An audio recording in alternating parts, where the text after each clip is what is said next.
আমার ভাই অসুস্থ, হ্যাঁ আমি গ্রামে পড়ে আছি বউরে নিয়া, এটা অনেকের চোখে খারাপ লাগতেই পারে।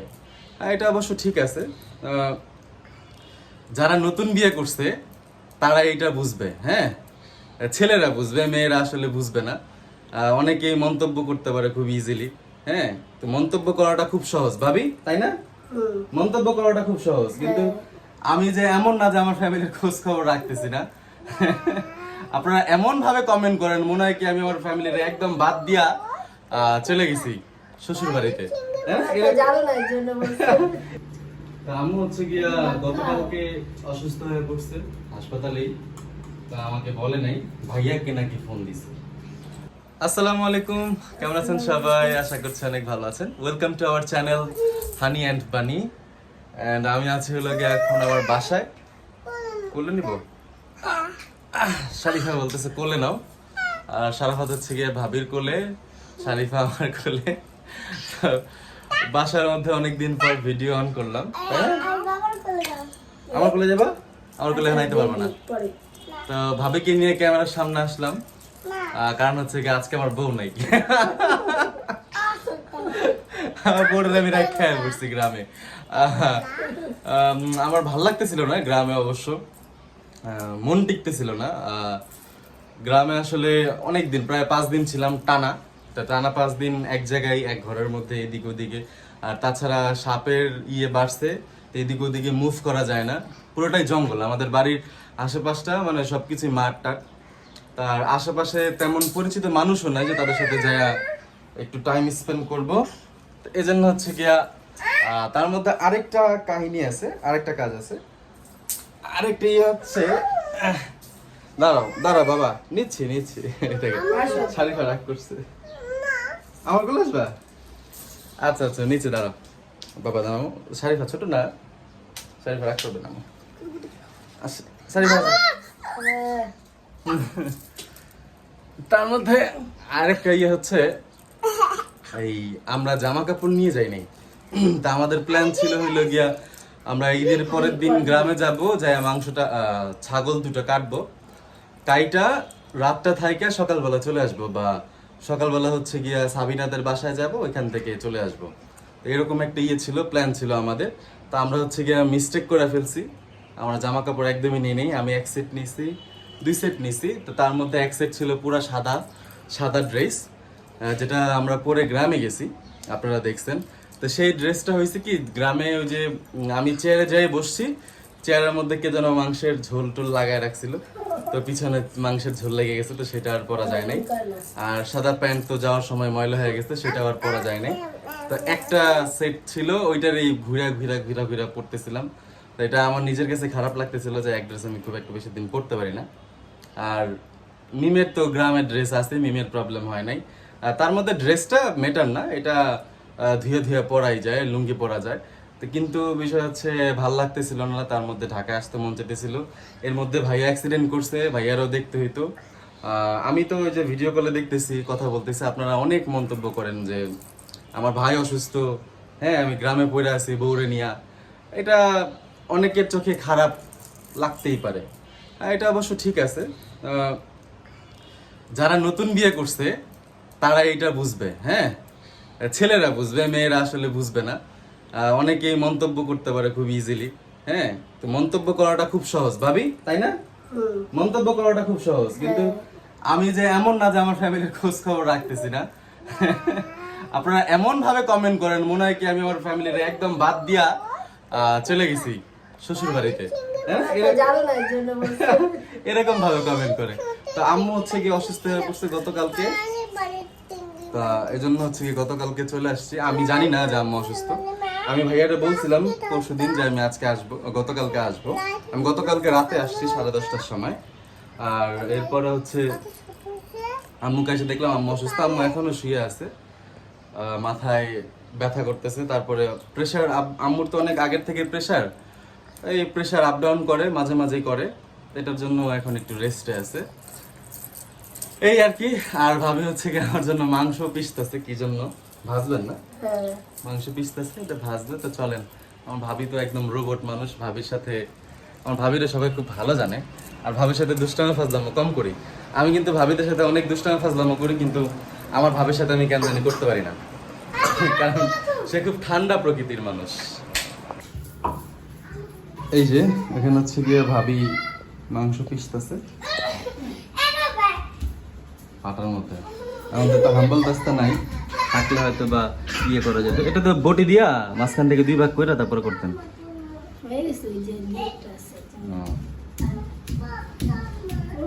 ভাবি হচ্ছে একদম কালো ড্রেস পরছে আর আমিও কালো ড্রেস পরছি, এজন্য ভাবলাম ভাবিরে নিয়ে একসাথে ক্যামেরার সামনে আসি, ভালোই লাগতেছিল। আর ভাবি সুন্দর মানুষ তো, জম্মের সাদা, এই সারাফাতের মতো সাদা, এজন্য কালো ড্রেস পরলে ফুটে থাকে।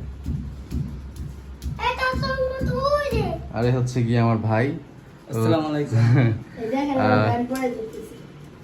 তাই হচ্ছে ভাই, আর ও হচ্ছে এই যে অ্যাক্সিডেন্ট করছে, যেমন ভাবে ব্যান্ডেজ করা ছিল আমি তো ভয় পেয়ে গেছিলাম, পরে যখন ব্যান্ডেজ খুলছে পরে বুঝতে পারছি এই হাতে একটু বেশি ইনজুরি হয়েছে।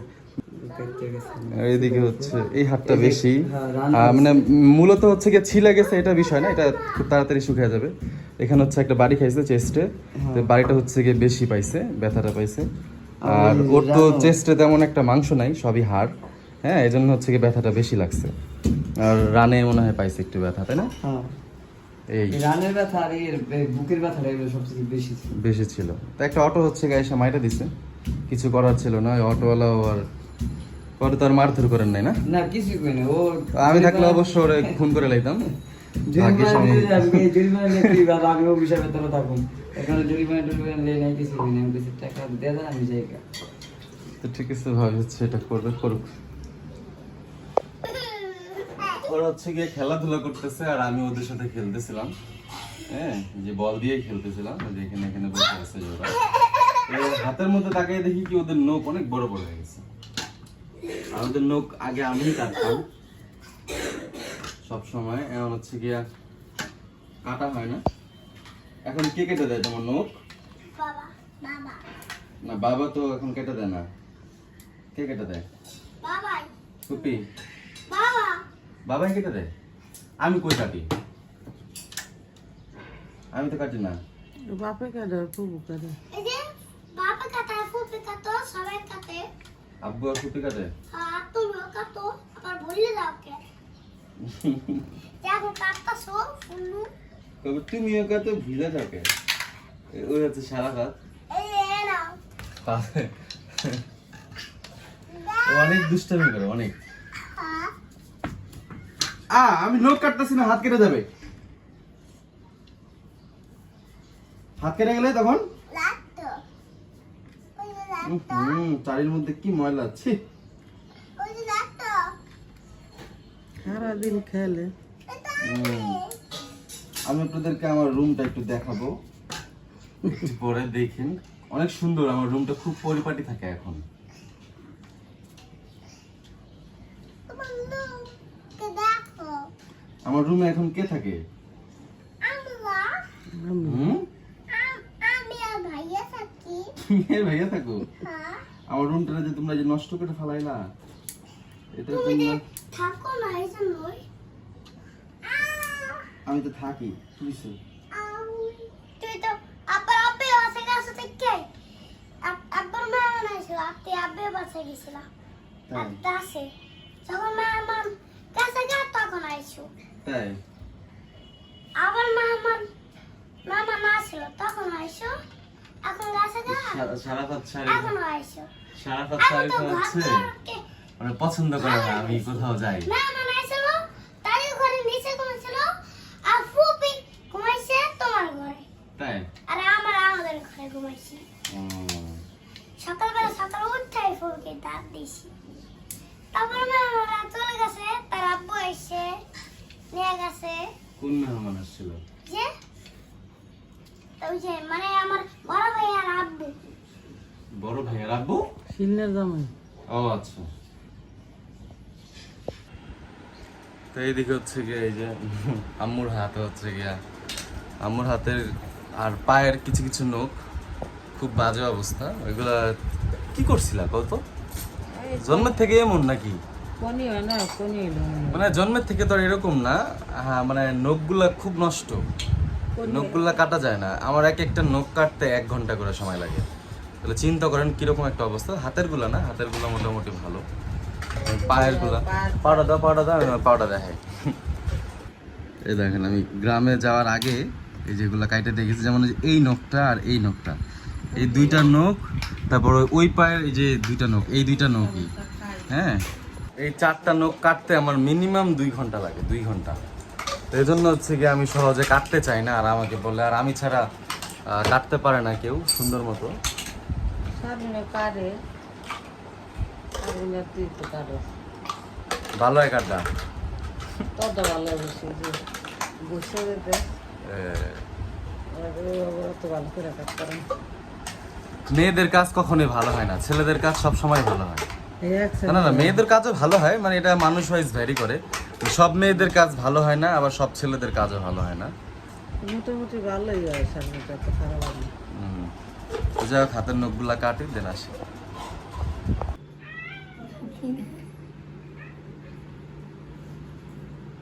দেখেছো?